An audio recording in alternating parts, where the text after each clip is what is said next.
back, you can see those there burning, and you can see how that's the vertical tail that's burning red hot. And that ohms burn, again, about 37 minutes into our flight is what circularizes our orbit.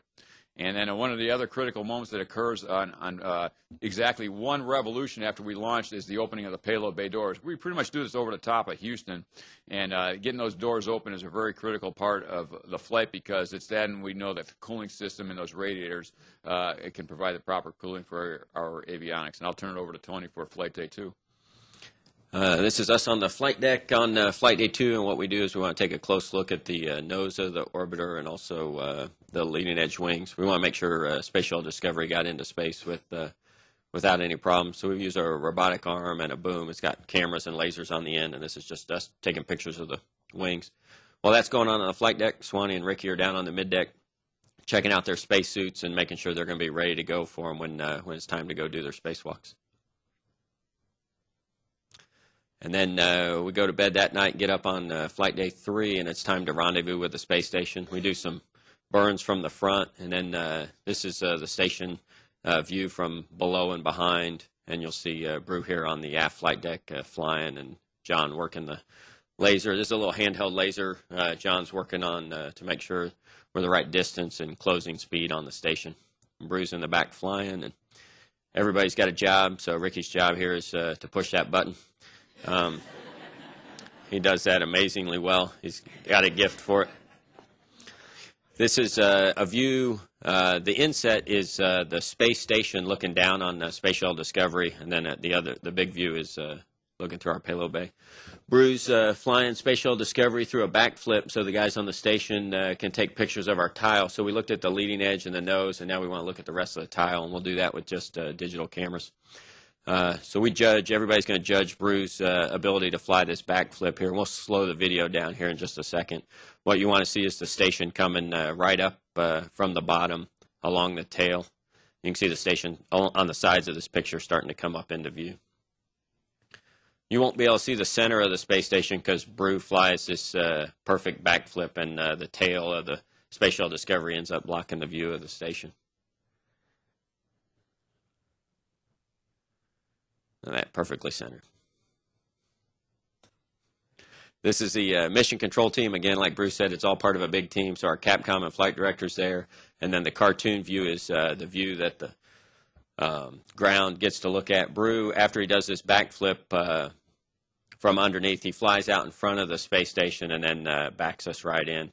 You know, saw a target there completely centered up when Brew's closing in. This is a view from the station, and then we'll show you another view from the shuttle's robotic arm here as we close in those last couple of feet. Again, we're flying 17,500 miles an hour, so we had to slow this video down quite a bit so you could see the docking take place.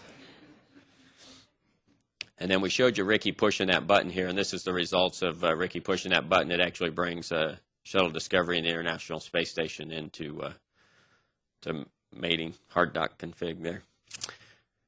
There's our flight director and Capcom in the station room. They're happy that we made it, and a lot of work to do. You'll see Brew and John down in the mid-deck of Space Shuttle Discovery opening up the hatch, and sure enough, those station guys were right where the last guys left them. They were right there at the hatch, ready for company.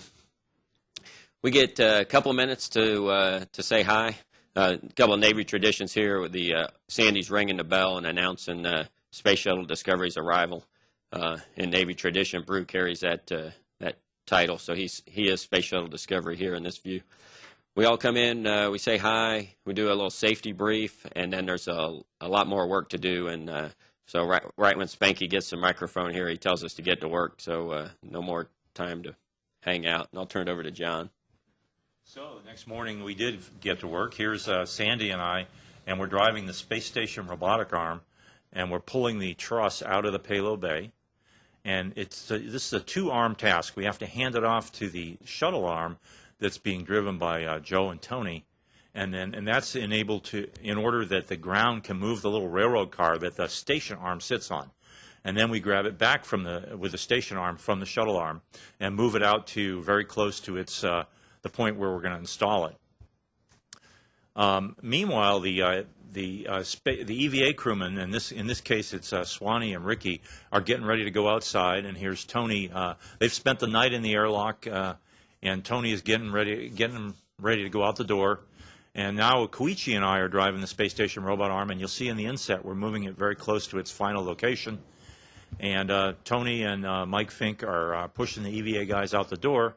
As soon as they get out the door, they scamper up to a place called S5, which is where we're going to install our truss.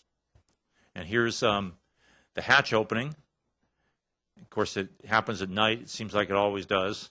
And then there's Swanee outside, and you can see Ricky through the door in the airlock hatch there, getting ready to come outside. So they go up to S5, where and the idea is that we're going to bring the trusses very close together, in order that a claw that you can see there, see that pincher-shaped thing, can grab the new truss and reel it in. Now I'm showing you how close they are. And then the EVA team is going to bolt the whole thing together with these bolts they drive with a great big, looks like a power drill. And then the next day, or excuse me, later on in the EVA, they had hours of more work to do to unfold the infrastructure that holds the solar arrays, to unfold everything. And then the ground actually sent a command that deploys this radiator. This is not the solar panels themselves. This is a radiator that keeps the electronics cool. And deploying the solar panels was almost the sort of the climax of the mission, and we did that the very next day. And ground had put together this great I lost my place here. Okay, this is at the end of the EVA, and we're congratulating the EVA crewmen because they'd come in and done a great job. Then the very next day, we're deploying these solar panels, some of which had been in the box for almost 8 years. So this was a dramatic moment. We're not sure everything's going to work right, but the ground had put together a good plan. We had the whole crew involved. We each had a job to do or something to watch. I've got my finger on the abort switch. So if these things start to crumple or unfold wrong, I can stop the deployment.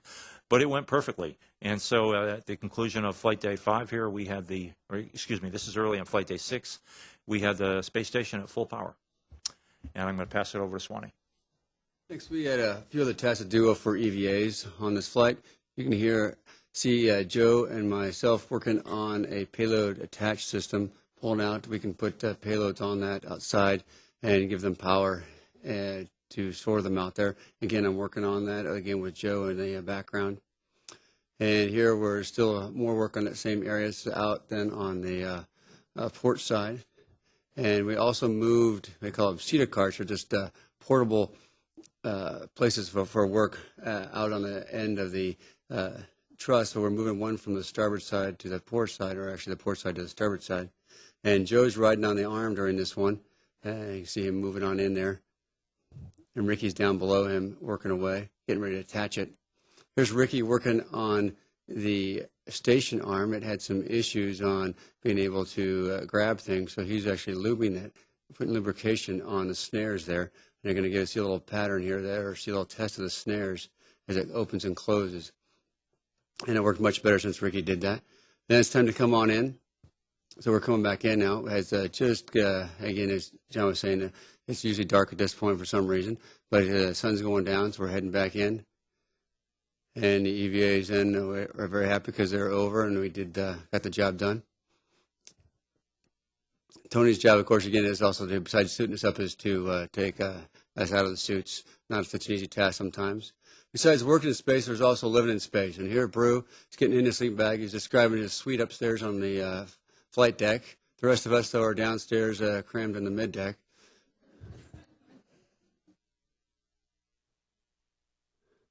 At breakfast, Ricky's getting his food out.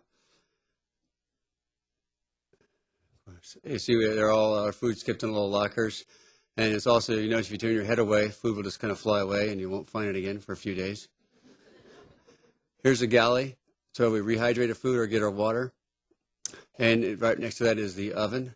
So in there you stick your MRE in the oven, heat it up. As you can tell, there's all sorts of foods from everybody else, so you just pick what you like best. And